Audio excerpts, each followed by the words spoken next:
Start our Unit 2 mid-unit review. So let's take a look. Ooh, we're nice and frozen. Okay, here we go. So we have 6x. It wants to know which equation. Why is my pencil not working?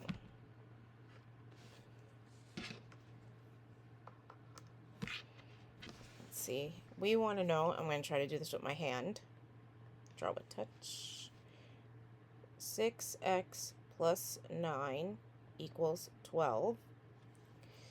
And we want to see which one's equivalent. So I see here that 6, 9, and 12 have 3 in common. So I'm actually going to reduce this or simplify it using the common factor 3. So I'm going to have 6x over 3. Let me make that 6 a little nicer so you can see what I'm talking about. Plus 9 over 3 equals 12 over 3. Because I'm dividing each one by 3, I'm going to show that so that you can see what's actually happening. And this is mathematically what's happening. Okay, so 6 divided by 3 gives me 2x. Plus 9 divided by 3 is 3. 12 divided by 3 is 4. Do I have anything that looks like that? I do. And you could have continued, like, if that wasn't there, to even solve for x. But in this case, you know, I see that there are 3 terms. So I'm going to end up with 3 terms, as well as when I got up to here, I looked and I saw that there was something similar or something equal. Okay. Our next one says select all equations that have the same solution as the equation 3x minus 12 equals 24. So select all is going to leave me or lead me to believe that there's more than one option. Okay, and I'm going to check. So I have 3x minus 12 equals 24. Let me just look at A. Okay, so this is 15. Get from 3 to 15, I'm going to multiply by 5. Now remember, if I multiply the entire thing by 5, it's okay. If I multiply the left side and the right side, I have an equivalent equation. Okay, so 5 times 3 is 15x minus 5 times 12 is 60. Okay, 24 times 5 is 120. So yes, this is equivalent. Am I done? Probably not. Okay, very rarely will illustrative math give you one option when they say select all. Okay, there's usually 2 to 3 at least. Sometimes there's even more. Okay, so we have 3x minus 12 equals 24 as our main equation that we're trying to find, an equation that has a similar solution. I mean, the same solution, not similar, same solution. Okay. And I'm sorry, I said equivalent equations. I just want to make sure you know that it has the same solution. That's what I'm saying. Okay, so 3x minus 12. Well, if I bring this 12 to the other side, okay, I have 3x equals, sorry, 24 plus 12. Remember when this, you're going to plus 12 on each side. Okay, so now you have 3x equals, okay, 36. Okay, let's divide out 3. Oh, actually, there is a 3x equals 36. So it's definitely not 3x equals 12 because we got 3x equals 36. So we have that answer. Get to the original equation. So we have 3x minus 12 equals 24. Now, take a look at this. To get from 3x to x, we had to go down. If we're going down, we're going to divide, not multiply. So I'm going to divide out the 3, because 3x divided by 3 is going to give me x. Sorry. Fix this. So I have 3x divided by 3 minus 12 divided by 3 equals 24 divided by 3. Okay, so 3x divided by 3 is x. 12 divided by 3 is 4, and it's negative, so I'm going to put a minus there. Okay, 24 divided by 3 is 8, so that actually matches. X minus 4 equals 8. And for the next one, 12x minus 12 equals 24. Well, to get 12x, I have to multiply this by 4. So 4 times 3x is 12x, but then we have 4 times negative 12, and that is not negative 12. So our answers for this is A, C, and D. Okay.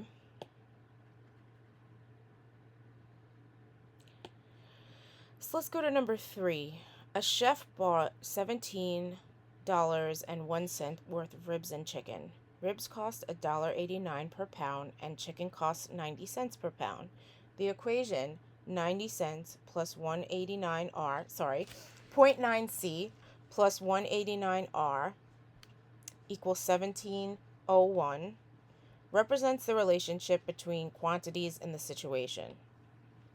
Show that each of the following equations is equivalent to 0.9C plus 1.89R equals 17.01. Okay? Then explain when it might be helpful to write this equation in these forms. So, how did I get from this equation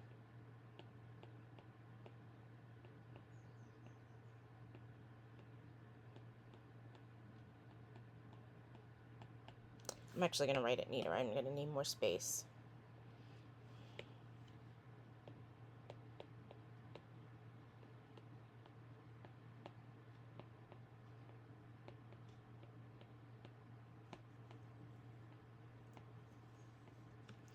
Okay, I want to get to a place where I have C equals. So I'm going to start moving things around.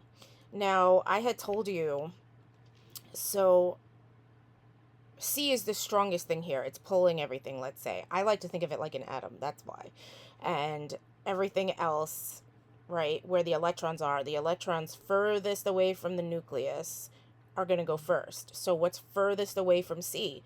9 or 1.9 or 1.89R. Well, this is, to me, this is furthest away. This is, C is pretty much glued to 0.9.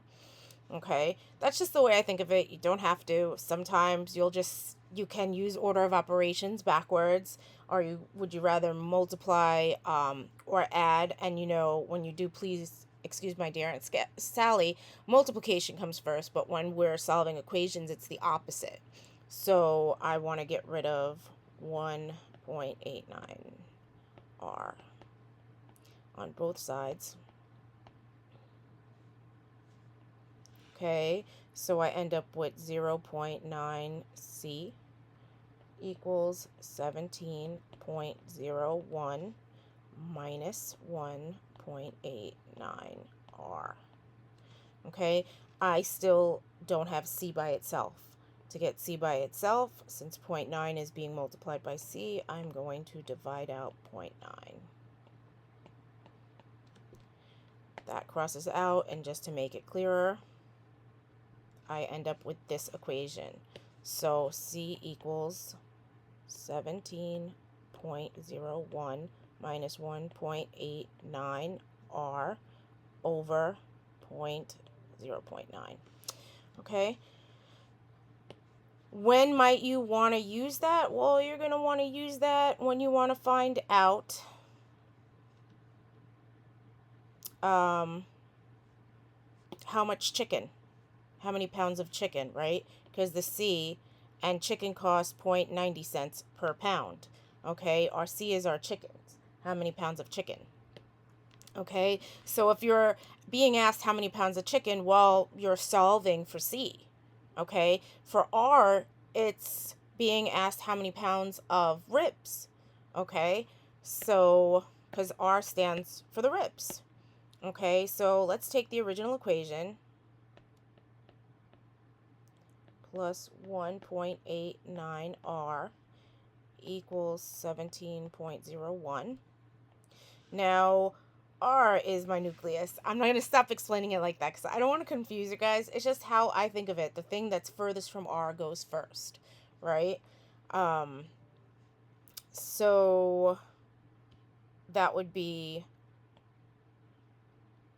0.9C, okay? Also, it's being held together with R by addition, not multiplication, so that's going to be able to leave us first. Okay, so I'm going to subtract 0.9C from both sides. Okay, let me just erase this so you see that clear.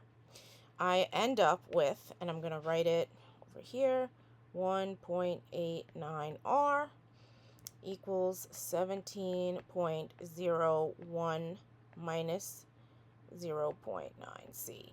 And I'm going to erase this now, because you see that this cancels out. Okay, and I rewrote it. So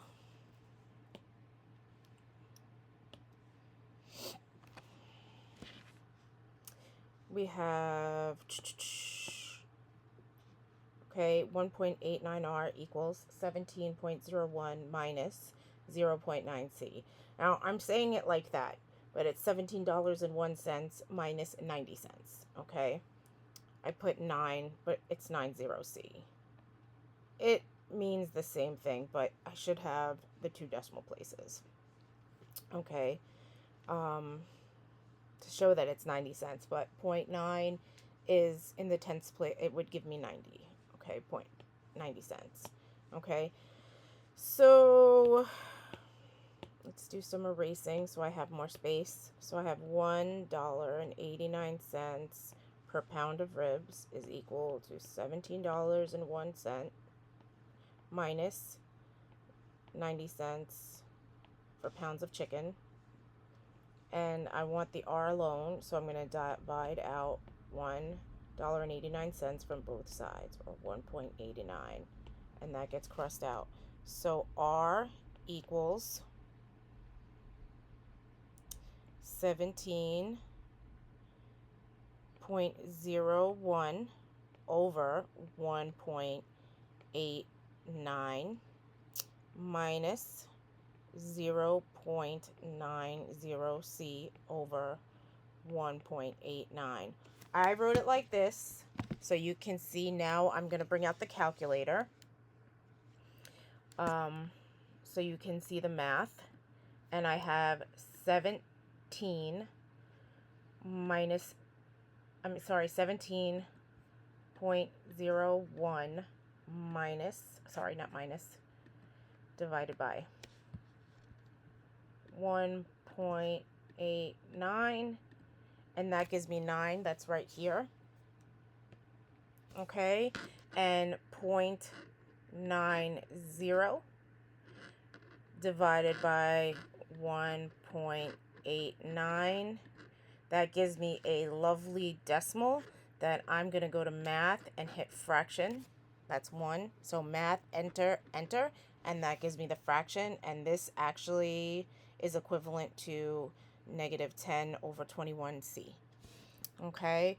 So you are going to have to use your calculator a little bit, because if you end up with something like this and you are looking to have that, so if you end up with this and you're looking for that, you're going to have to do reducing, okay?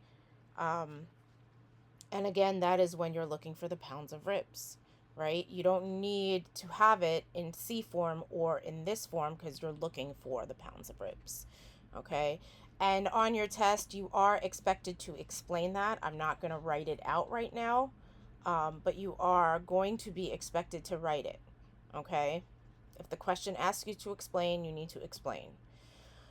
All right, so we have V equals pi r squared h is an equation to calculate the volume of a cylinder V, where r represents the radius of a cylinder and h represents its height.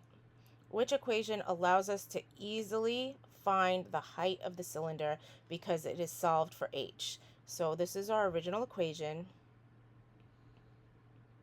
And when we're solving for the height, we want to end up with h equals. So that means we want to get this all away from h. Well, how is that being held to h? Okay, now you could think of it one by one and say, I'm going to get divide pi. Okay, divide pi. Then you end up with v over pi equals r squared h. And then you can say, okay, now I'm going to divide out r squared because they're being held by multiplication. And you have v over pi, right, r squared equals h. I don't really think of it in all those steps, okay? You can. You're more than welcome to. I look at it and go, well, pi r squared is being multiplied by h. So I'm going to move the whole thing at once, okay? And then I end up with h equals. Now, I end up with h on this side. Does it matter? No, because at the end of the day, h equals v over pi r squared. Well, which one shows me that? C. Okay, let's take a look at our next question in the review. Okay, in physics, the equation PV equals nRT is called the ideal gas law. It is used to approximate the behavior of many gases under different conditions. PV and T represent pressure, volume, and temperature. N represents the number of moles of gas, and R is a constant for the ideal gas. Okay, which equation is solved for T? So I don't know why this bothers me, but I mean, I haven't taken physics 2, I've only taken physics 1, but I use this in chemistry. This was actually used a lot in Chem 1, so I'm just going to point that out because it says physics. But I'm sure you do use it in physics as well. Okay, so we are solving for T. So we have PV, pressure times volume, equals moles times the constant for ideal gas times temperature. Okay, we are solving for T, so we need to get rid of N and R. They're all being multiplied, so the opposite or inverse of multiplication is division. So I'm going to divide NR by each side. And this is literally what you do when you want to find the temperature, right? This is a real life problem. That if you are going into anything that's in the medical business, nursing, PT, as well as I know a lot of schools have computer science. They usually make you take Chem 1. So you will use this at some point in your life. Okay? If those are the careers you're going into. Okay? So we have B